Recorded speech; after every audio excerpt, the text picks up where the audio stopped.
हुज़ैफा रहमान साहब, ये सारे सवाल जो मैंने अपने इंट्रो में उठाए हैं उसका जवाब दे दीजिए। And what austerity measures your government is going to take. पहली तो मैं बिल्कुल चाहूंगा कि आपने अपने इंट्रो में जो बातें कही जी कुछ चीजें फैक्चुअली उस तरीके से नहीं है जिस तरीके से आपने बयान की। जी पहली बात तो ये है कि हुकूमत ने जो आलमी मार्केट में कीमतें बढ़ रही थी उस रेशो से तेल की कीमतें नहीं बढ़ाई, और अगर उस रेशो से बढ़ाते तो आज भी नहीं। हमने तो बढ़ाई थी जब $72 फी बैरल से कीमत $82 फी बैरल हुई थी।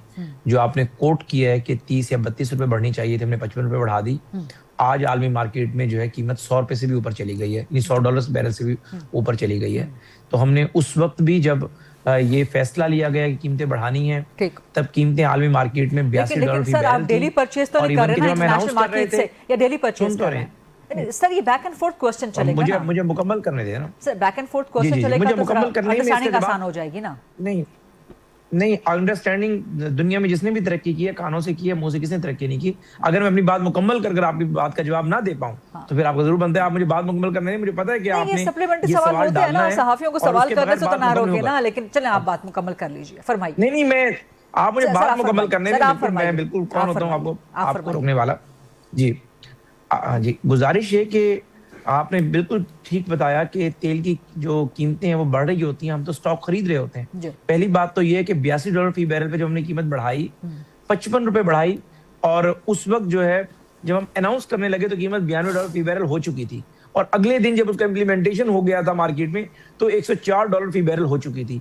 एक तो बात यह है कि अगर हालात मामूल के मुताबिक होते, डिमांड और सप्लाई मुतासिर ना हो रही होती, तो आपका सवाल बड़ा लॉजिकल था कि आपका जब तेल नए रेट के ऊपर आ रहा है तो आपको तो कोई मसला ही नहीं है। लेकिन अगर हमें यह पता हो कि हमने जो जहाज बुक कराया है $92 फी बैरल के ऊपर, उसको आपने हरमस का रास्ता जो है वहां रोक लिया जाएगा, और अगर हम उसे अल्टरनेट रूट के ऊपर लेकर आते हैं उसके ऊपर $35 से $40 फी बैरल कीमत मजीद ऊपर चली जाएगी। तो जाहिर है हमने ये भी देखना है कि हम एक IMF प्रोग्राम में है, उसी IMF प्रोग्राम की वजह से हमने स्टॉक पड़ा है महीने का।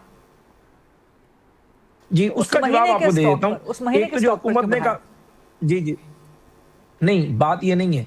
महीने का स्टॉक जो मौजूद होता है हुकूमत के पास एक तो नहीं होता, ऑयल मार्केटिंग कंपनीज के पास होता है।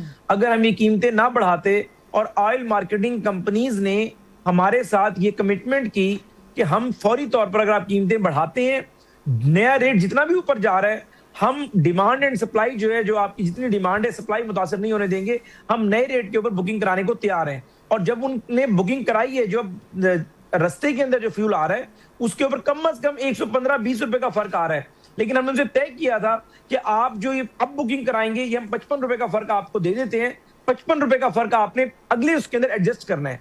मकसद ये कि हुकूमत के लिए बड़ा आसान होता। नहीं, स्टॉक आपके पास था या कंपनीज के पास था? स्टॉक तो मौजूद था ना, बुकिंग की बात ही नहीं हो रही है। दो सेपरेट चीजें हैं कि एक तो आपने नए तेल की बुकिंग करवानी है, वो आपने नए रेट पे करवानी है। स्टॉक जो मौजूद है वो पाकिस्तान की सरहदों के अंदर मौजूद है। जी वही सुन ले मेरी बात आप। गुजारिश ये है तो सरहदों के अंदर आप गैर मामूली सूरत हाल है ये। नहीं ये वही सुन लेना मेरी बात। ये जो है बेसिकली हुकूमत के मामलात हैं। टीवी चैनल नहीं चल रहा कि अगर एक जो है खबर लेट हो गई तो हम दोबारा ब्रेक में चले जाएंगे। अगर हम सिर्फ ये करते हैं कि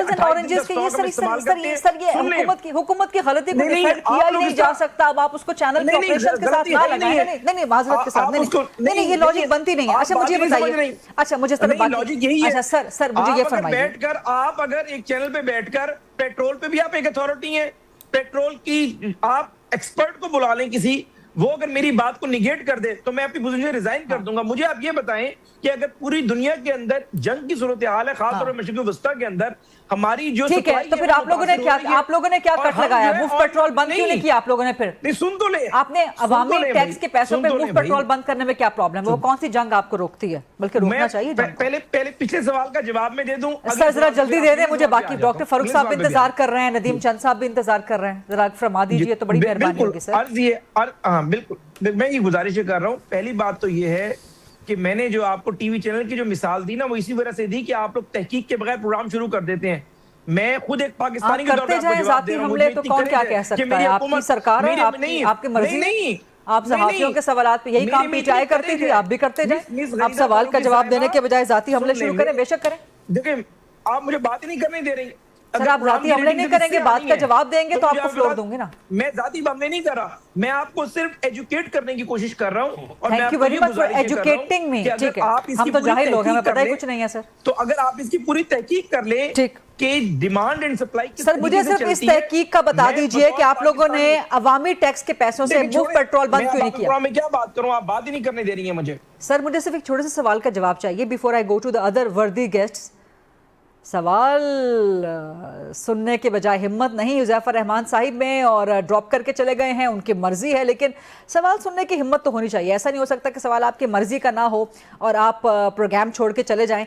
यही वो एक मुतकब्बिराना रवैया है मुस्लिम लीग नून का जो नहीं होना चाहिए। आपको अकाउंटेबल होना चाहिए आवाम के लिए और आवाम की नुमाइंदगी मीडिया तो सवालात के जरिए